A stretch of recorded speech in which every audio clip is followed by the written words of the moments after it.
अच्छा, एक तांत्रिक और अघोरी के बीच में अंतर क्या है? क्योंकि आपने बीच में जब कहा तो एक बात आई कि तांत्रिक और अघोरी दोनों अलग होते हैं, क्योंकि बिल्कुल लोगों को तो होते यही हैं। लगता है कि अघोरी मतलब तंत्र, तंत्र मतलब अघोरी।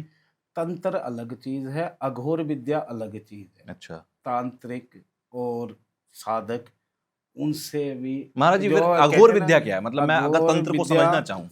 एक तो अघोर विद्या ये है कि जैसे हुँ, आपने किसी भी चीज का मन में ठान लिया हुँ, या कार्य उस भाव से कर दिया, हुँ। तो आपके कार्य को कोई काट नहीं सकता, अच्छा।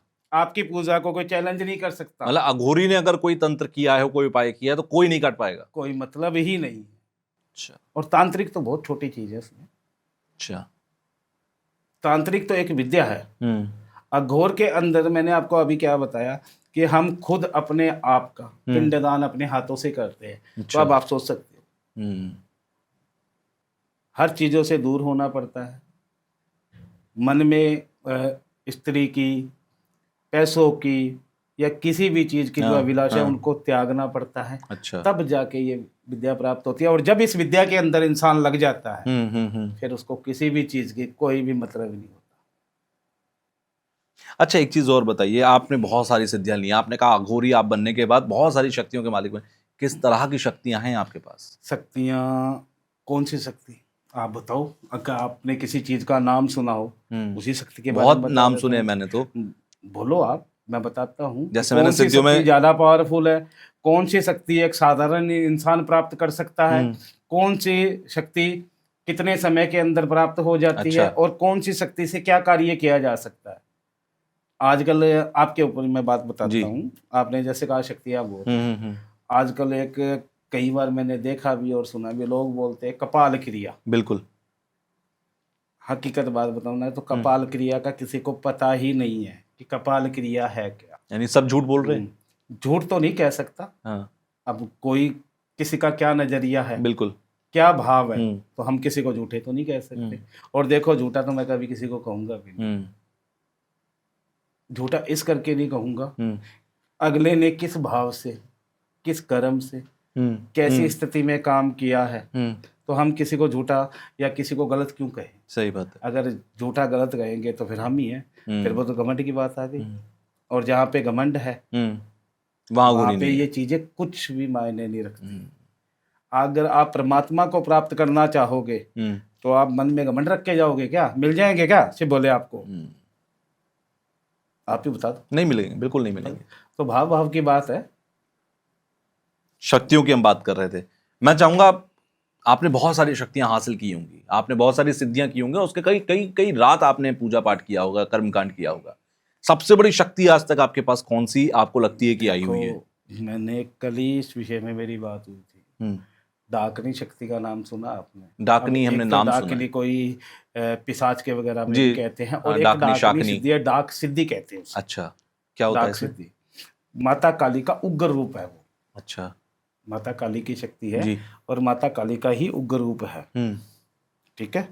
जैसे माता काली किसी के सामने भी प्रकट हो जाए, जी, तो पहले बात तो माता का जो तेज है वो सहन ही नहीं कर बिल्कुल। सकता। हुँ, और जो डाकनी सिद्धि की बात है, तो वो भी माता काली का ही रूप है, हुँ, और माता काली से भी उग्र रूप है। तो अच्छा। उसको पाना बहुत बड़ी, यानी कि कठिनाई वाला काम है। लोग तो जैसे ही कोई बताता है, वो बिना गुरु के सिद्ध नहीं होती है। हुँ, इस बात का बिना गुरु के अगर कोई भी इंसान उसकी कोशिश करता है, तो मृत्यु के अलावा उसको कुछ भी नहीं मिलेगा। हुँ, अच्छा। और पूरी विधि विधान से जब वो सन्मुख आती हैं, डाकनी हुँ, शक्ति, तो खड़े खड़े के पैर कांपने लग जाते हैं। और कई तो आधे रास्ते में ही उस काम को, अपनी पूजा को भंग करके चले जाते हैं। फिर उनका मृत्यु के अलावा कोई आपने कहा सवाल ही नहीं। सम्मुख आती मतलब आपको दिखाई देती हैं सामने खड़े बिल्कुल हुए? सामने दिखाई देती है, तभी तो कोई भी सिद्धि है। अगर आप कोई भी चीज को प्राप्त कर रहे हो, अगर वो आपको चीज प्राप्त ही नहीं होगी, हुँ।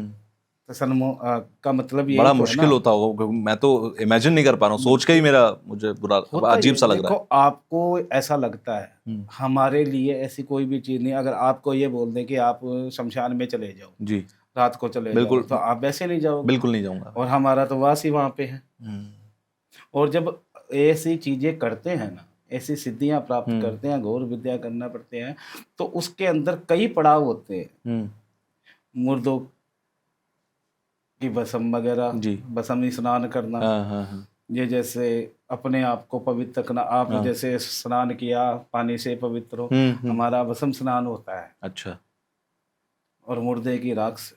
अच्छा। और उसमें कई पूजाएं होती हैं, कोई एक दिन में या एक साल में या कुछ समय के अंदर अघोरी नहीं बना जाता। वो एक मन अपने आप ही उस चीज़ों की तरफ चला जाता है। जैसे जैसे इंसान कोई चीज़ें प्राप्त करता है ना, वैसे वैसे उसका भाव चेंज होता रहता है। जैसे अब आपने 100 रुपये कमाए, तो आपके तो आशा तो रहेगी ना, मैं 200 कमाऊँ, 500 कमाऊँ। बिल्कुल। वैसे ही जैसे जैसे जब सिद्धि 1 या 2 या 4 सिद्धि प्राप्त हो जाती है ना, तो फिर वैसे ही वो सिद्धि प्राप्त करने के मार्ग में कब अघोर मार्ग पे पहुंच जाता है पता नहीं। लेकिन सारी चीज़ों को, भौतिक सुखों को त्यागना पड़ेगा, तभी जाके अघोर विद्या प्राप्त आपने कहा जैसे डाकनी शक्ति आपके पास है, क्या अनुभव था आपका, कैसे वो हुआ उस वक्त पर, अगर आप बता पाएं तो।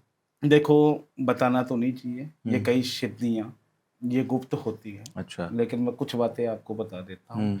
इनकी जो पूजा है, इनके जो नियम है, बहुत कठिन है, और ये आपकी परीक्षा भी लेंगी। अच्छा।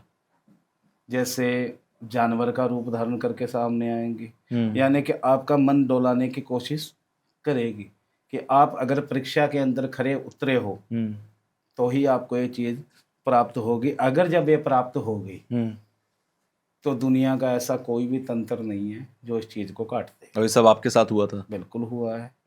मैंने क्या कहा, आपने सबसे बड़ी शक्ति की जी बात की है। जी। देखो, अपने आपके अंदर सारी शक्ति बड़ी है, लेकिन डाकनी शक्ति के बारे में पहले तो किसी को पता ही नहीं है, बहुत कम लोगों को पता है। ठीक है। और दूसरी बात, जब उग्र रूप की बात आती है जी जो कोई भी इंसान तांत्रिक काम करता है, ब्राह्मण काम करता है, जी या कोई भी अघोरी काम करता है, तो जब उग्र रूप की बात आती है ना, अब आपको ये बात कहे तो आप तो ये भी सोच सकते हो कि नहीं, होती भी नहीं है चीज़ें, या है भी या नहीं। हाँ जो उन चीज़ों को प्राप्त कर रहा है, किसी को कई चीज़ें मिली हैं, बिल्कुल। वो कैसे मान लेगा। जब उग्र रूप की बात आती है, जब उनकी साधना की बात आती है, तो पता चलते ही पीछे हट जाते हैं उस शक्ति से। कैसा भी, यानी कि आप हजारों और लाखों की तादाद के अंदर प्रेत आत्माएं ले आओ, बिल्कुल कोई भी कुछ नहीं, कुछ असर नहीं होगा, मतलब ही नहीं। जैसे आपने पिशाच का नाम सुना है जी। पिशाच एक प्रेत होता है, बिल्कुल। उनमें एक ब्रह्म पिशाच होता है, और ब्रह्म पिशाच नहीं, ब्रह्म राक्षस। ब्रह्म राक्षस के नीचे भी कई प्रेत होते हैं। अच्छा। ये प्रेत की दुनिया है जो अदृश्य है, जो बिना साधना के, बिना चीजों के ये नहीं दिखती।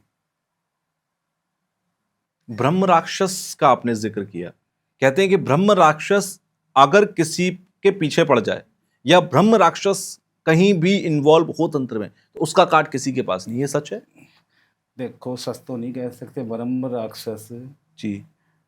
आज के समय के अंदर किसी के पीछे पड़ना बहुत बड़ी बात है, बहुत बड़ी बात है। अगर जिसके पीछे ब्रह्म राक्षस पड़ जाए तो उनका तो समाधान कोई अघोरी ही कर सकता है। अच्छा। क्योंकि लड़ने की क्षमता तो उसमें ही है, क्योंकि उनके पास तो कई प्रेत वास करते हैं। रहते ही अघोरी तो प्रेत नचाते हैं, प्रेतों से तो काम लेते हैं। अगर हमें कोई चीज़ की आवश्यकता पड़ जाए रात को 2 बजे, अगर हमने कोई प्रेत सिद्ध किया हुआ है, किसी को पीड़ा दी, हमने उसको सिद्ध कर लिया, तो हम तो काम उसी से करवाएंगे। अच्छा। कैसे? कोई भी काम कर सकते हैं प्रेत? कोई भी काम कर सकते हैं, लेकिन काम भी वही करवाओ जो उचित है। अच्छा।